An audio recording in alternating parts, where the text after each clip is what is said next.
Muy bien, entonces entramos, bueno, esta semana regresamos a Efesios, nuestro estudio del libro de Efesios. Obviamente no estamos estudiándolo versículo por versículo, frase por frase, como podríamos hacerlo, pero estamos tratando de encontrar muchos principios que nos ayudan en nuestra vida cristiana, en nuestro entendimiento del Evangelio y en nuestro caminar cristiano en este libro. Entonces, en nuestras Biblias es el segundo capítulo de la segunda parte. Acuérdense que Efesios, dijimos, para su estudio lo dividíamos en dos. Tiene 6 capítulos en total, los primeros 3 y los segundos 3. Este es el segundo capítulo de la segunda parte. Repito, en nuestras Biblias, porque en el original no venía con ningunos capítulos ni versículos. Cuando Pablo escribió esta carta, tenía en toda su extensión en una sola carta, pero estamos recordándolo para nuestro entendimiento de la carta. Entonces, la segunda parte, dijimos en un principio que es la parte donde Pablo se enfoca en la práctica diaria de la vida cristiana. Práctica diaria de la vida cristiana.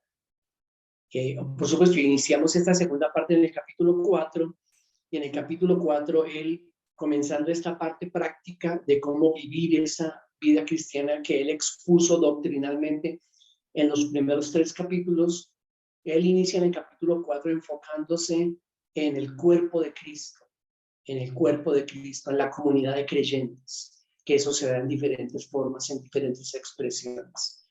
Pero así comenzó él, mostrando cómo Dios diseñó el cuerpo de Cristo, que es la iglesia, para ayudarnos unos a otros en el crecimiento de nuestro entendimiento de la doctrina, pero también en la vivencia de esa doctrina en el día a día. Entonces hablo del cuerpo de Cristo, de cómo todos debemos participar, de cómo Dios ha dado diferentes dones, diferentes ministerios, diferentes servicios para ayudarnos unos a otros a crecer espiritualmente, sirviéndonos unos a otros con lo que Dios nos ha dado.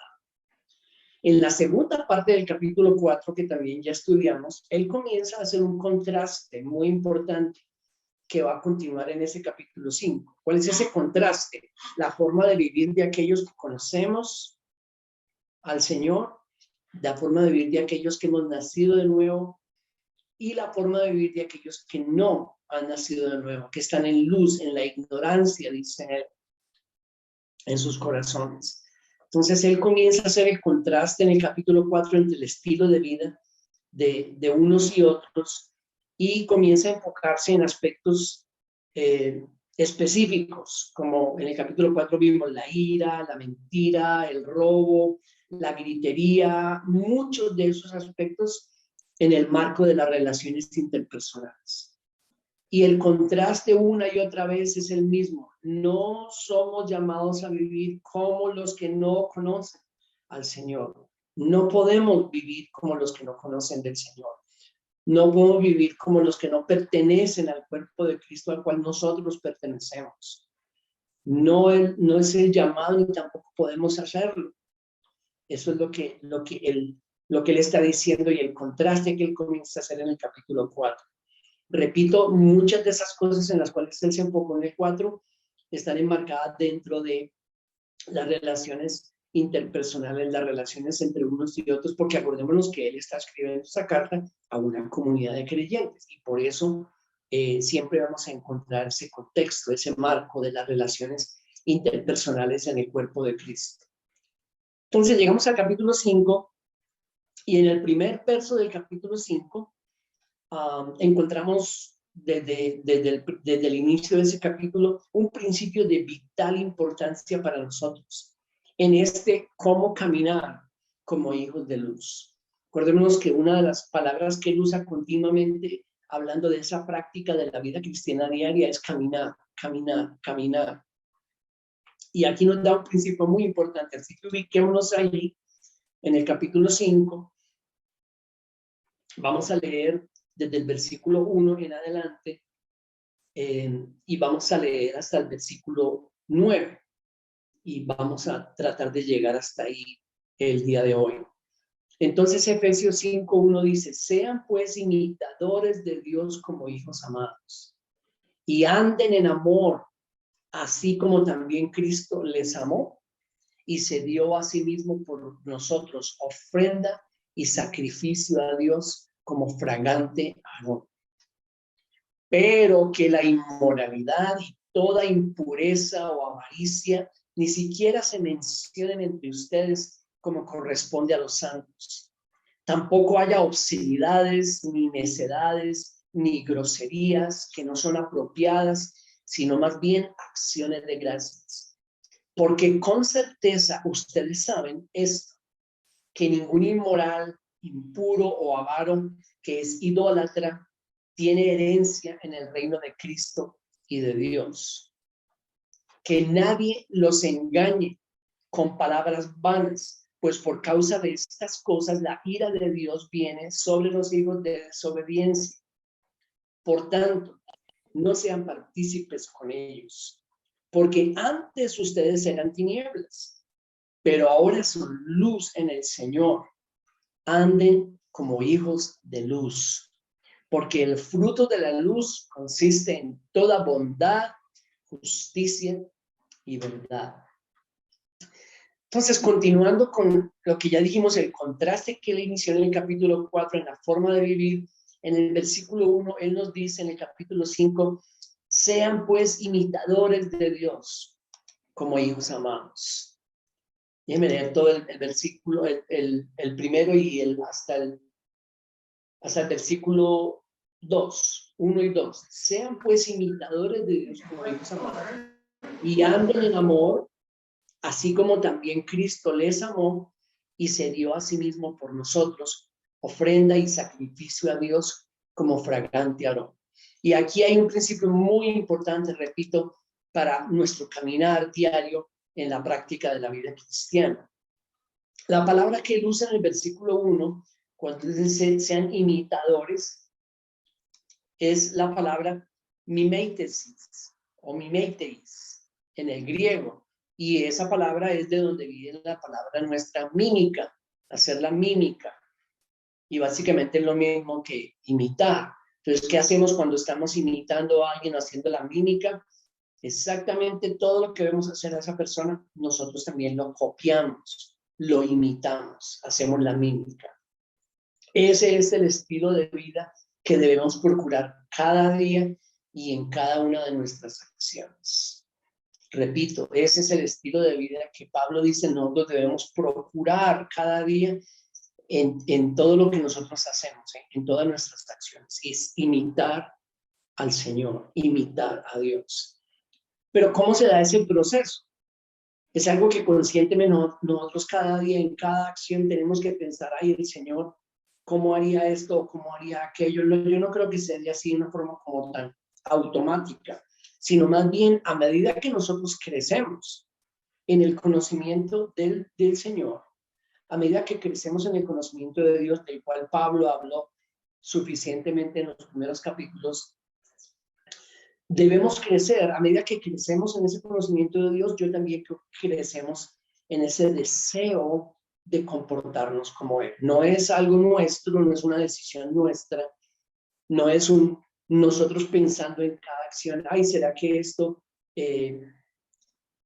Dios lo haría de esta manera o lo diría de esta forma? Es más bien, yo creo que a medida que crecemos en el conocimiento de Dios por la obra del Espíritu Santo, el deseo de comportarnos como Dios, de imitar a Dios, se va dando en nosotros por esa obra del Espíritu Santo. Deseo de comportarnos como Él. Al mismo tiempo, por supuesto que si estamos hablando, como lo dijimos hace unas semanas, de decisiones responsables, no somos autómatas. Somos llamados por Dios en su gracia y por la obra del Espíritu Santo que manifiesta la vida de Cristo en nosotros. Al mismo tiempo, somos llamados a tomar decisiones responsables. No, yo no voy a robar a esta persona. Capítulo 4. No, yo no voy a ofender, yo no voy a gritar a mi semejante. Yo no voy a usar palabras soeces para referirme a esta persona. yo no voy a ofender con mi forma de hablar. Todo esto que vimos en el capítulo 4, una vez más continúa aquí. Por supuesto que estamos hablando de decisiones responsables. Y decisiones responsables en este sentido de yo quiero ser un imitador de Dios.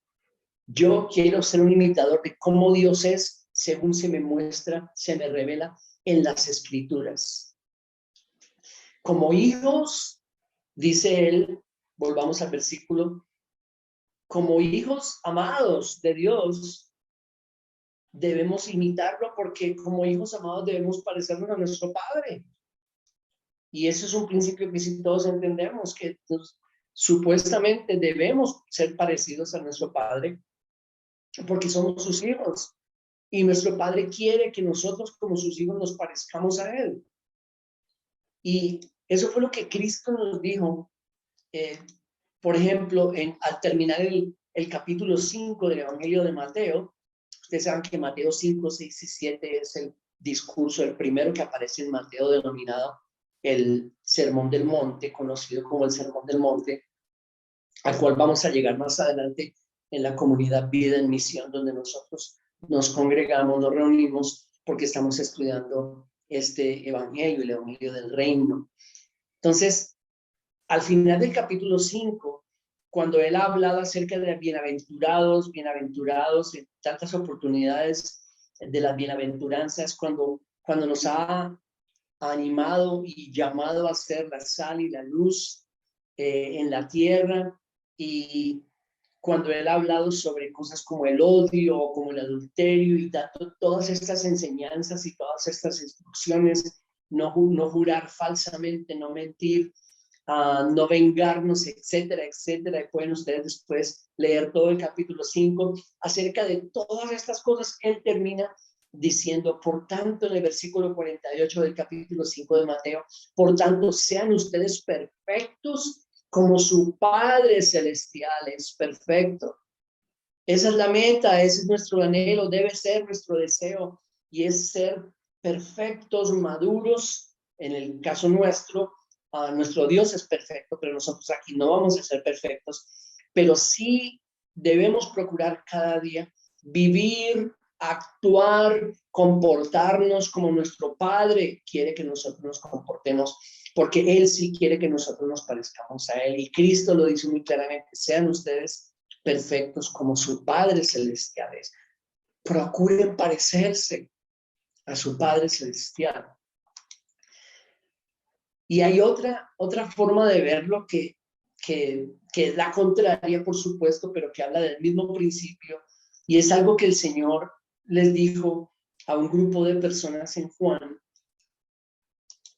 en el capítulo 8, en Juan capítulo 8, en el versículo 42, Él está hablando con todos estos fariseos y maestros de la ley, y Él les dice que eran contrarios al Señor Jesús, que atacaban al Señor Jesús, que querían deshacerse de Él.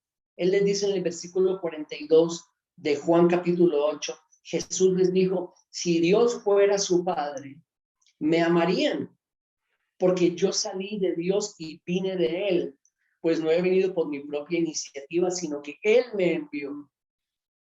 ¿Por qué no entienden lo que digo? Porque no pueden oír mi palabra. Y en el versículo 44 les dice, ustedes son de su padre el diablo y quieren hacer los deseos de su padre. Él fue un asesino desde el principio y no se ha mantenido en la verdad porque no hay verdad en él. Cuando habla mentira, habla de su propia naturaleza porque es mentiroso y el padre de la mentira. Entonces a Jesús, miren el contraste que hace en este capítulo Juan 8, hablando con todas estas personas, estos hombres que lo estaban atacando. Él les dijo, si ustedes fueran hijos de mi padre, me amarían, porque yo vengo de él, pero ustedes no son hijos de este padre. Ustedes son hijos de otro padre, y por cuanto son hijos de otro padre, que es el diablo, ustedes quieren hacer los deseos de su padre, porque se parecen a él. Y obviamente eso es lo opuesto, pero es el mismo principio. Hijos pareciéndose a su padre. Y nosotros somos llamados a parecernos a nuestro Padre, a ser imitadores de Dios, repito, en estas decisiones responsables diarias, que obviamente tienen como fundamento la gracia de Dios, no nuestra fuerza, no nuestra capacidad, no nuestra bondad, sino la gracia de Dios, la obra del Espíritu Santo manifestando a Cristo en nosotros, y al mismo tiempo decisiones responsables nuestras que deben procurar que nosotros imitemos a nuestro Dios, imitemos a nuestro Padre. Hay algo más en ese versículo 1, miremos una vez más. Efesios 5:1. Sean imitadores de Dios como hijos amados, y en el 2 dice, y anden en amor, así como también Cristo les amó y se dio a sí mismo por nosotros ofrenda y sacrificio a Dios como fragante aroma. Oh, ¿en qué estaba pensando él? Primero nos dice, sean imitadores de Dios y anden en amor, así como también Cristo. Sigan el ejemplo de Cristo. Miren la forma en que él lo hizo. ¿Saben cuál fue la motivación de Cristo? El amor. El amor. Y por eso, por amor, fue que él se dio a sí mismo por nosotros como una ofrenda y un sacrificio a Dios como fragante aroma.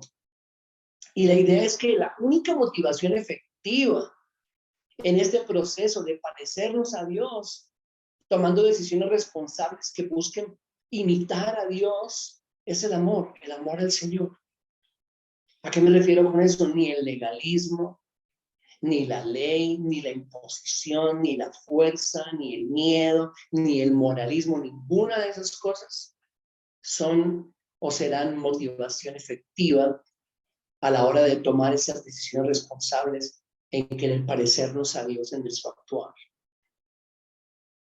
Repito, ni el legalismo, ni el moralismo, ni la fuerza, ni la obligación, ni el miedo, ninguno de esos métodos humanos, ni disciplinas humanas, ni autoflagelación, como hicieron muchos en la Edad Media, ninguna de esas cosas nos van a ayudar en ese proceso de tomar decisiones responsables para parecernos a Dios cada día.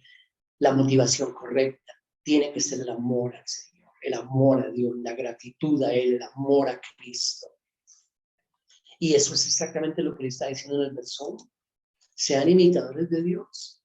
Y en ese proceso de imitar a Dios, anden en amor así como Cristo, que lo motivó el amor para entregarse por nosotros. Y así fue un olor fragante delante del Padre.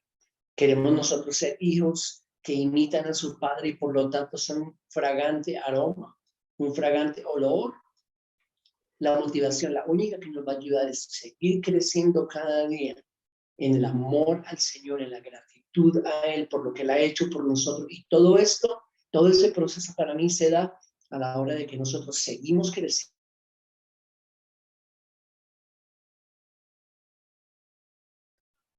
Versículo 3, ahora viene la otra parte. La otra parte. En el versículo 3, él comienza diciendo, pero, que la inmoralidad, toda impureza o avaricia ni siquiera se mencionen entre ustedes como corresponde a los santos, ni sombra de esos en otras versiones. Tampoco haya obscenidades, ni necedades, ni groserías que no son apropiadas, sino también acciones de gracias. Porque ustedes saben, con certeza, ustedes saben esto, que ningún inmoral, impuro o avaro que es idólatra tiene herencia en el reino de Cristo y de Dios.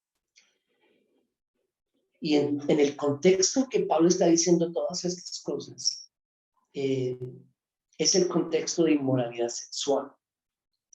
Y lo que él comienza a hacer es hablar específicamente del contexto donde estas personas a las que está escribiéndoles la carta vivían, los efesios. Él les dice, vivan de manera contraria a la oscuridad, y estoy parafraseando, por supuesto, resumiendo el mensaje que él está enviando, vivan de manera contraria a la oscuridad de la cultura y a la forma de vida que los rodea, hablando específicamente de los efesios. Él les dice en el versículo 3, escapen, huyan no tengan nada que ver con todo este mundo de inmoralidad sexual. Escapen. La palabra que él usa ahí, cuando dice en el versículo 3 que la inmoralidad es la palabra porneia, de donde viene pornografía y todas esas palabras. Y básicamente lo que esa palabra porneia, porque es una palabra muy amplia, nosotros a veces simplemente la conocemos como el sexo gráfico, pero esa palabra porneia es una palabra que en el original griego es una palabra muy amplia, y ahí podemos incluir adulterio, fornicación, pornografía, todo tipo de inmoralidad sexual. Básicamente estamos hablando de sexo ilícito, de acuerdo al diseño de Dios. Entonces, en esa palabra o bajo esa palabra porneia podemos colocar todo lo que debemos considerar como sexo ilícito de acuerdo al diseño de Dios. Adulterio, fornicación y todo otro tipo de inmoralidades. Entonces, él les dice, escapen de esa inmoralidad, y no solamente escapen de esa inmoralidad. Miren a dónde va él. Volvamos al versículo 3. Pero que la inmoralidad y toda impureza o avaricia, y yo creo que como muchos otros comentaristas creen, toda esta avaricia no simplemente está hablando de la avaricia en el sentido que nosotros la conocemos, sino en el mismo contexto de esta inmoralidad y de esa impureza sexual, en el sentido de más y más y más y más adentrándose en ese mundo inmoral o ese mundo de impureza. Pero luego él va a lo siguiente, dice, ni siquiera se mencione. Entonces, básicamente lo que le está diciendo es mucho cuidado, no solamente con practicar la inmoralidad que se ve en medio de ustedes, pero tengan mucho cuidado de las cosas que ustedes hablan, la forma en que ustedes hablan, porque luego dice, no haya ni obscenidades, ni necedades, ni groserías que no son apropiadas. Y podríamos decir, bueno, ¿será que en este momento él está hablando de esas malas palabras que nosotros conocemos? No, creo que está hablando específicamente del mismo contexto de inmoralidad sexual. Dice, tampoco vayan ni permitan que entre ustedes haya esa forma de hablar. Y por eso él dice, ni siquiera se mencionen entre ustedes. No haya, en versículo 4, tampoco obscenidades ni groserías que no son apropiadas, sino más bien acciones de gracias. Porque con certeza ustedes saben esto, que ningún inmoral, impuro o avaro que es idólatra tiene herencia en el reino de Cristo y de Dios.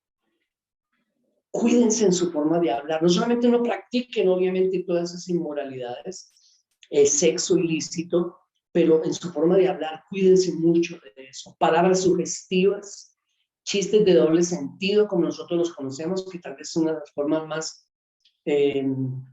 más comunes en nuestro medio. Todo en el contexto de la inmoralidad sexual. Y para mí es como sacar de la alcoba matrimonial la intimidad sexual.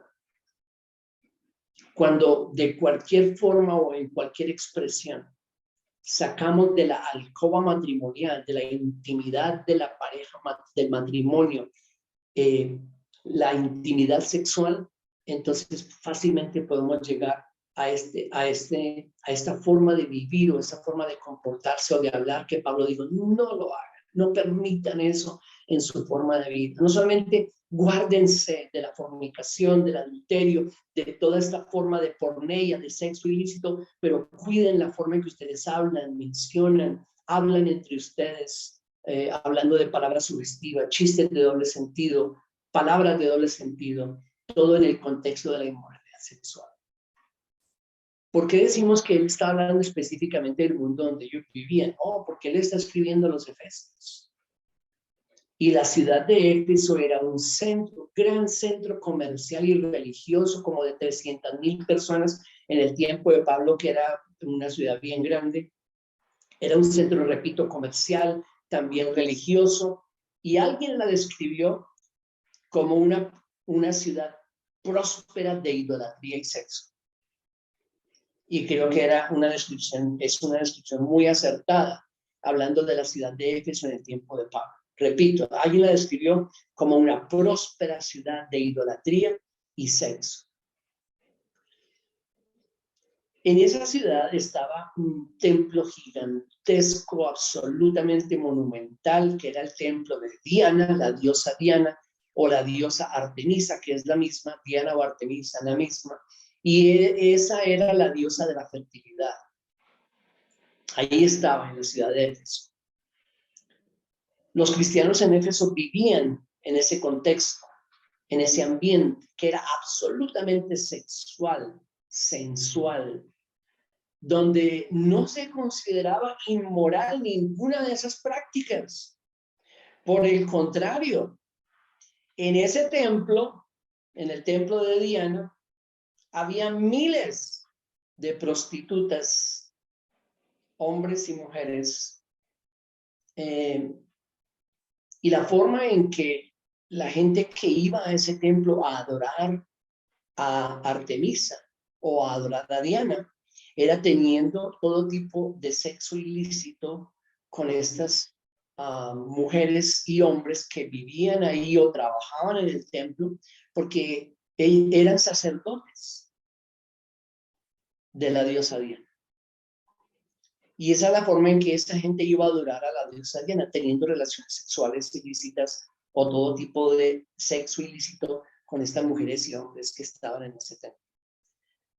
Si nosotros pensamos en una ciudad próspera, comercial, llena de gente, llena de visitantes, donde gente pasaba todo el tiempo por cuestiones de negocios o de comercio o de lo que fuera, que tenía ese gigantesco templo y que ese templo, eso era lo que se hacía en ese templo, nos podemos imaginar el ambiente absolutamente pecaminoso, de maldad sexual, sensual, en el que vivía la gente de esta ciudad.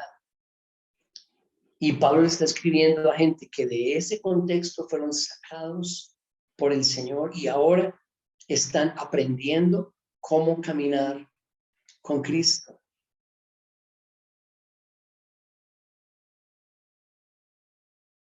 Considerado inmoral para la gente de ese tiempo, para ese tipo de sociedades.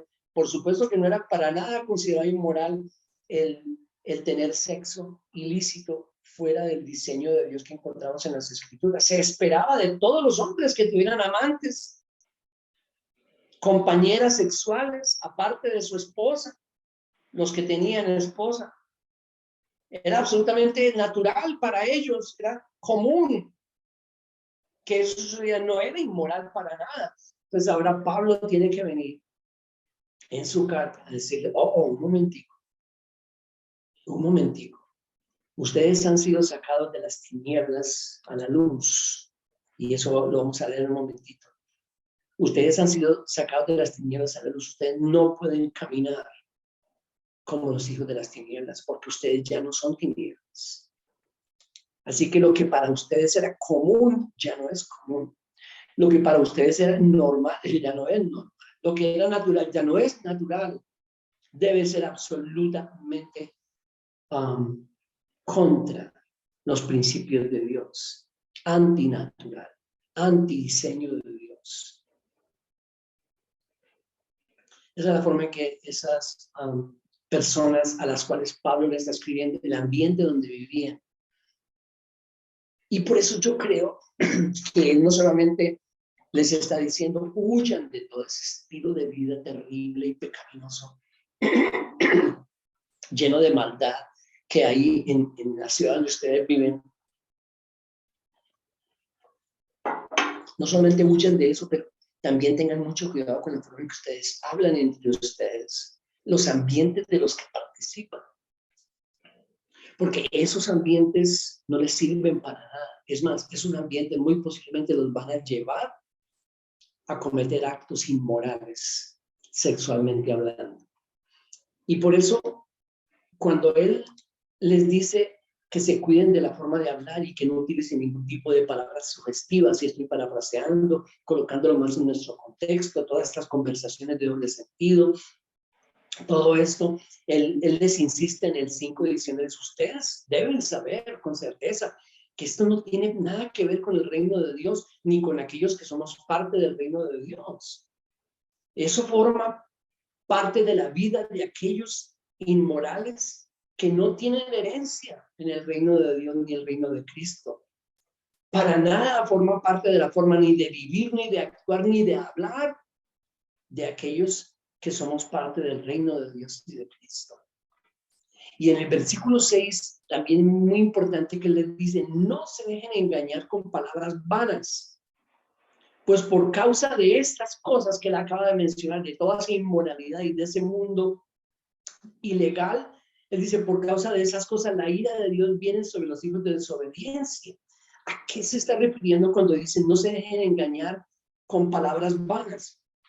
O muy posiblemente a formas en que trataban de engañarlos como las siguientes. Pero todos viven así. Es parte de la cultura. Es parte de nuestra riqueza cultural, como dirían, o como dicen muchos también hoy en día, es parte de nuestra riqueza cultural, es parte de la forma en que vivimos, es parte, ha sido por décadas la forma en que vivimos, todos viven así. Es normal en el mundo donde vivimos, es normal en el contexto donde vivimos, es parte de la vida de hoy. No se dejen engañar porque todas esas son palabras vanas. No se dejen engañar. Ustedes saben muy bien que las personas en el versículo 5, ustedes saben que esos inmorales, impuros, avaros, idólatras, no tienen parte en el reino de Dios. Esta gente está en su ignorancia, en su inmoralidad, en el capítulo 4, pero no tiene nada que ver con el reino de Dios. Vivan de una manera diferente. Y miren el versículo 7 lo que dice. Por tanto, habiendo hecho el contraste, habiendo aclarado muy explícitamente el contraste entre la forma de vivir de la gente que está en su ciudad, que no conocen al Señor, que no son del reino de Dios, no son nacidos de nuevo, y la de nosotros que somos hijos de Dios, hijos de luz, que estamos tratando de imitar a Dios, debemos procurar imitar a Dios cada día, aunque no somos perfectos, pero esa es nuestra meta, nuestro esfuerzo diario en la gracia de Dios. Él les dice en el versículo 7, por tanto, no sean partícipes con ellos. No sean partícipes con ellos, no participen con ellos, no se asocien, yo diría, con ellos. No participen con ellos en esas cosas. Y yo quería insistir en esta idea porque para mí es la idea que Pablo tenía en su mente y corazón cuando, inspirado por el Espíritu Santo, está animando a los cristianos, los creyentes en la ciudad de Éfeso, a guardarse de ese mundo donde vivían. ¿Qué decir nosotros hoy en día? ¿Qué decir nosotros hoy en día? Estaba escuchando, hablando de todo este capítulo, al pastor Chuck Swindoll, y él decía, estaba simplemente dando una ilustración de la tentación. Dice que era que es como una jarra de galletas absolutamente deliciosas y calientitas que la mamá colocó sobre la mesa y tapó y les dijo a los hijos, nadie va a tocar esto hasta después de la cena. Y dice que antes de servir la cena o mientras servía la cena escuchó la tapita de la jarra de galletas que ella le preguntó, ¿quién está tocando? Y uno de los hijos le contestó, yo mamá, es que tengo mi mano metida en la jarra, en el recipiente de las galletas. Y luego Chuck Swindoll dijo, ese es un punto bastante difícil para retornar, bastante difícil de devolverse, cuando ya la mano está metida en el recipiente de las galletas. Y luego dijo bien interesante, si nosotros hablamos de nuestro mundo hoy, estamos rodeados de recipientes de galletas, a las cuales se nos ha dicho, no toquen eso, no participen con ellos.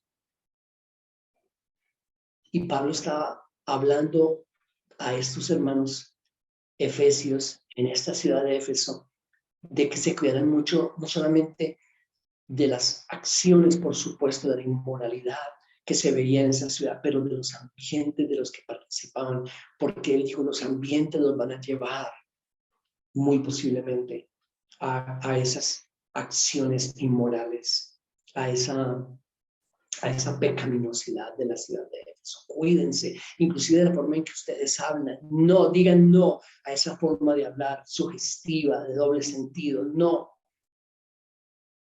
Y yo estaba pensando, muchas veces nosotros en diferentes situaciones somos expuestos a esa forma de hablar de las personas que están en su ignorancia, en su oscuridad. ¿Cuál es nuestra reacción? ¿Cuál debe ser nuestra reacción? ¿Qué debemos hacer en ese momento? ¿Nos reímos con ellos?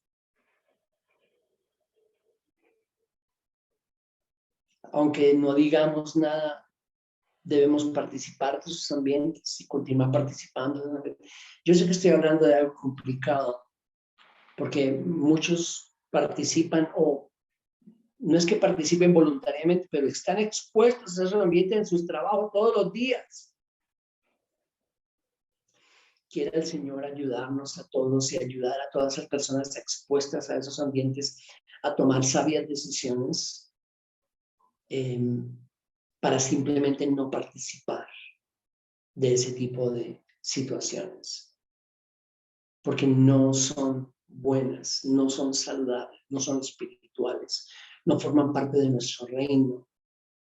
Y debemos cuidarnos en los ambientes donde vivimos, de los ambientes que participamos, de la forma en que hablamos, pero también de los ambientes en que participamos voluntariamente, dependiendo de la forma en que otros estén hablando de todas estas cosas.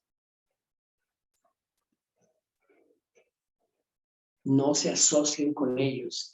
En el versículo 7, por tanto, no sean partícipes con ellos. Y miren que lo repite en el versículo 11, y no participen en las obras estériles de las tinieblas, sino más bien desenmascárenlas. Y estamos entrando en un texto que no leímos hoy y que vamos a examinar después en la próxima ocasión.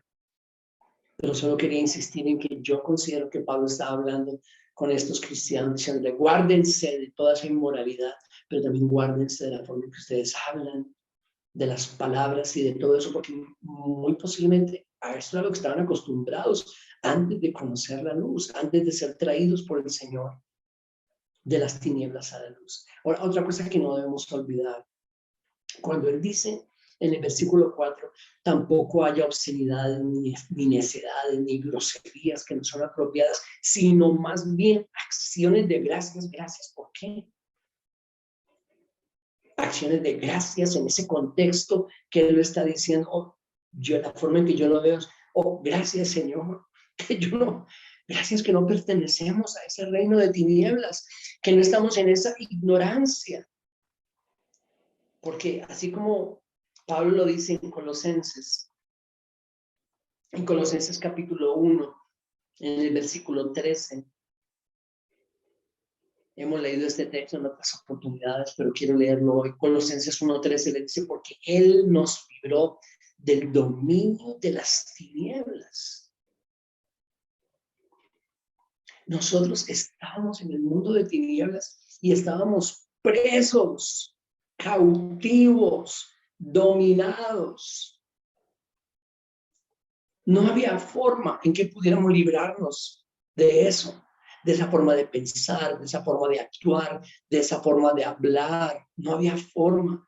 Estábamos presos en un mundo de tinieblas, pero el Señor, en su misericordia infinita, nos libró del dominio de las tinieblas y nos trasladó al reino de su Hijo amado. Ahí es donde yo considero que viene nuestra gratitud, nuestra acción de gracias.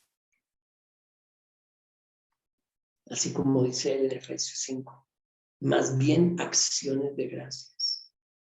Porque ahora nosotros, dice en el 5, porque nosotros tenemos herencia en el reino de Cristo y de Dios, y ellos no. Y ellos no. ¿Por qué? Porque nosotros somos mejores que ellos, porque nosotros decidimos que íbamos a ser mejores que ellos de ninguna manera. Porque decidimos salirnos del reino de las tinieblas para venir al reino de la luz. No, nunca decidimos eso. Nos sacaron. Fuimos librados por el Señor, rescatados por Él, por su gracia y su misericordia, y por eso las acciones de gracias. Anden como hijos de luz. Volvamos a Efesios 5. En el versículo 7, por tanto, no sean partícipes con ellos. Versículo 8, antes ustedes eran tinieblas. Ahí está. Antes ustedes eran tinieblas. A mí me gusta mucho eso. Él dice, ustedes eran tinieblas. Está hablando de lo que éramos, no de lo que hacíamos. Lo que hacíamos era consecuencia de lo que éramos. Simplemente consecuencia de lo que éramos. ¿Dónde estaba la raíz de todo el problema? Lo que éramos antes de lo que hacíamos. Ustedes eran tinieblas. Estábamos sumergidos en las tinieblas, como dije antes, presos, cautivos. Pero ahora son luz en el Señor. Ahí está Colosenses 1:3. En Él fuimos trasladados del reino de las tinieblas al reino de la luz. Y eso es lo que está diciendo aquí. Ahora, ustedes antes eran tinieblas, pero ahora son luz en el Señor. Ustedes ahora no es que simplemente hagan cosas diferentes, son diferentes. Son diferentes. Pero en cuanto somos diferentes, andemos como lo que somos. Ahí está una vez más. Esta gracia de Dios que nos ha salvado, esta gracia de Dios que nos ha trasladado del reino de las tinieblas al reino de luz, y ahora nosotros somos llamados a tomar estas decisiones responsables. ¿Siempre las tomamos? No. No. ¿Hemos sido perfeccionados? No. Siempre, cada día vamos a tomar las decisiones correctas. No. Vamos a pecar. Yo sé que es una mala noticia. Yo también la lamento mucho. Pero nuestro esfuerzo diario en la gracia de Dios debe ser el querer parecernos al Señor y no al enemigo de Dios, al cual le pertenecíamos antes. ¿Cómo vivir como lo que ya no somos? ¿Cómo vivir con lo que hacemos en nuestro diario caminar? ¿Cómo caminar como hijos de las tinieblas cuando ya no somos tinieblas? Eso es lo que Pablo está diciendo. Somos luz, ya no somos tinieblas, somos luz. Comportémonos como hijos de luz. Comportémonos como hijos de luz. En el capítulo 4, ya no robe más. Ya no deje problemas personales sin arreglar. Ya no maldiga, ya no ofenda. Aquí en el capítulo 5, ya no más con la inmoralidad sexual.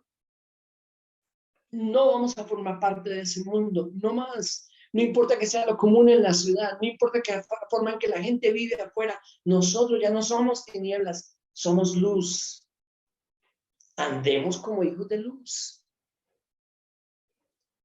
Y aquí viene el versículo 9, que para mí también es fundamental en este proceso, porque el fruto de la luz, y unas versiones anteriores o versiones antiguas dicen el fruto del Espíritu, y yo creo que es la correcta, el fruto del Espíritu, porque en Gálatas muy claramente en el capítulo 5 se nos habla del fruto del Espíritu, que es lo que produce en nosotros esas acciones diferentes, ese caminar diferente, ese andar como hijos de luz, no nosotros.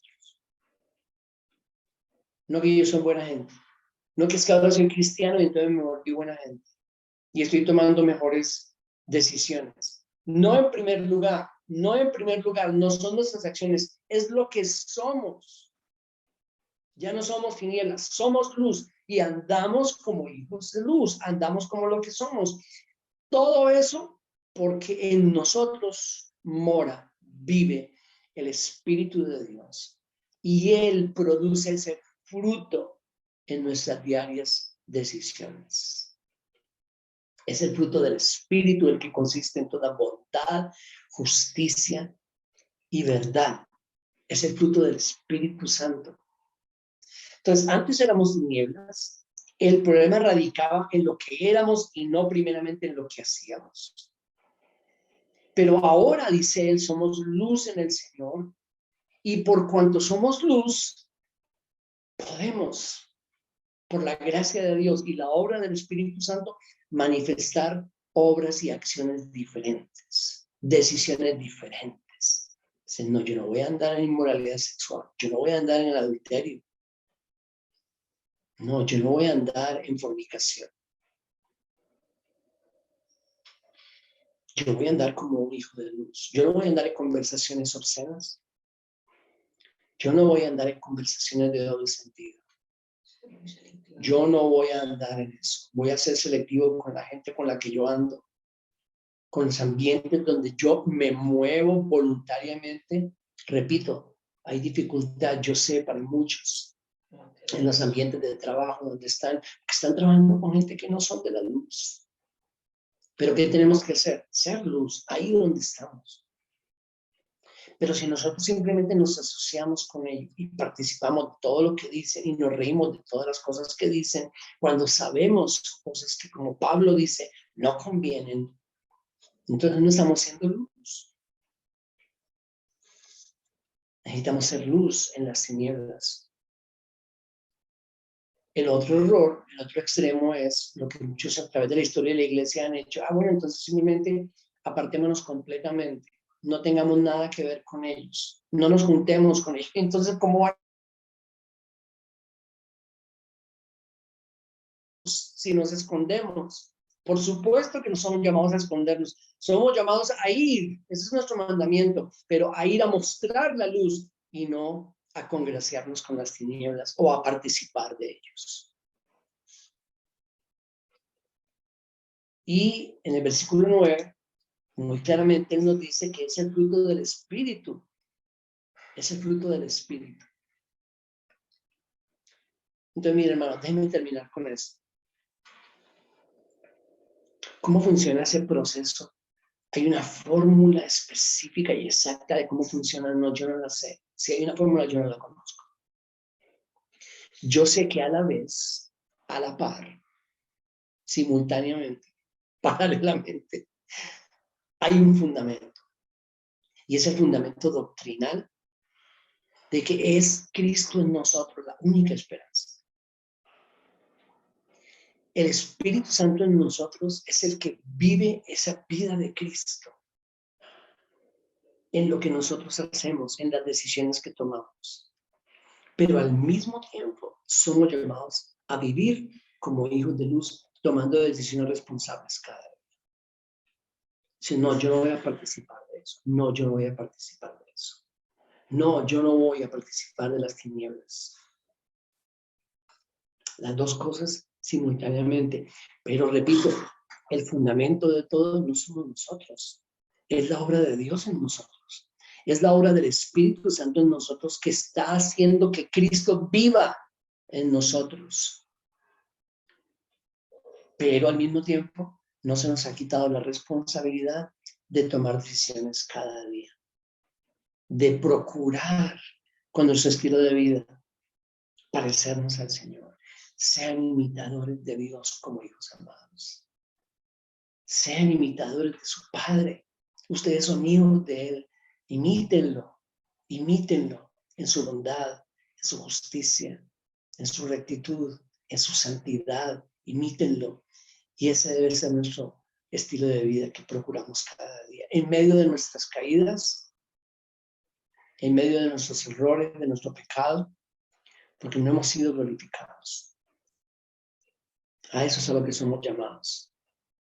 A que ese fruto del Espíritu, ese fruto de la luz, que consiste en toda bondad, justicia y verdad, se manifieste, se exprese cada día en nuestra decisión, en nuestra forma de actuar, de hablar, de comunicarnos. Guardándonos de todo este mundo de Efesios capítulo 5, donde Pablo estaba pensando en el ambiente donde ellos vivían en la ciudad de Efeso. Guárdense de toda esa inmoralidad y de toda esa maldad que no tienen nada que ver con el reino de Dios y de Cristo. Amén. Vamos a dejar hasta ahí y después continuamos con el verso 10 en adelante hasta el final del capítulo, porque ahora lo que él va a hacer, este es simplemente un adelanto, lo que él va a hacer, y escúchenme bien, es decir, la mejor forma de guardarnos de todo ese mundo, de la ciudad de Éfeso o del mundo donde nosotros hoy en día, en el 2022, vivimos, en cuanto a inmoralidad sexual, sexo ilícito y todo lo demás, la mejor forma es apegándonos estrictamente al diseño de Dios del matrimonio que Dios diseñó. Y es lo que va a comenzar en el versículo 22 en adelante, pero seguimos en el versículo del 10 en adelante la próxima oportunidad. Bendiciones, Dios les guarde, que descansen.